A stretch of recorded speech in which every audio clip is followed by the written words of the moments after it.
Saudara, jelang Idul Adha, harga daging ayam di pusat pasar kota Idi, Aceh Timur melonjak naik. Warga meminta kepada pemerintah untuk bisa mengatasi kenaikan harga ayam tersebut. Beginilah kondisi di pusat pasar kota Idi. Jumlah pedagang ayam kampung dan ayam potong mengalami kenaikan harga yang sangat tinggi. Salah seorang pedagang ayam di kota Idi, Habalah, mengatakan, untuk saat ini harga ayam potong dan ayam kampung mengalami kenaikan harga yang sangat tinggi. Seperti ayam potong sebelumnya dijual dengan harga Rp25.000 per kilogramnya, kini dijual dengan harga Rp32.000 per kilogram.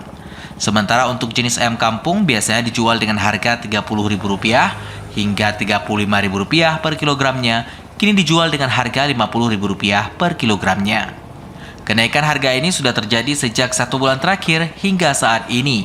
Harga ayam terus meroket naik. Makin lama makin mahal nih, susah rakyat Aceh ini. Berapa untuk harga ayam saat ini? Harga ayam sekarang kita jual per kilo, 1 kilo Rp32.000. Itu jenis ayam apa, Bang? Ini ayam potong. Nah, kalau ayam kampung Rp50.000. Rp50.000. Ini kenaikan harga ini sejak kapan, Bang, terjadi? Udah hampir 1 bulan lebih nih. Bulan lebih. Itu biasanya harga ayam berapa, Bang? Biasanya paling mahal Rp25.000, Rp26.000. Kadang ada Rp23.000. Ini sampai Rp32.000 nih sekarang. Sementara itu, salah seorang pembeli, Wahyuni, mengatakan bahwa dirinya sangat kesulitan membeli daging ayam.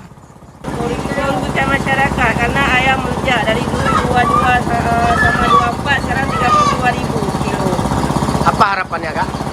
Ayam bisa turun lagi ke harga semula. Ia berharap agar pemerintah bisa menekan harga kebutuhan pokok sehari-hari warga yang saat ini terus naik. Dari Aceh Timur, Said Maulana, TVRI melaporkan.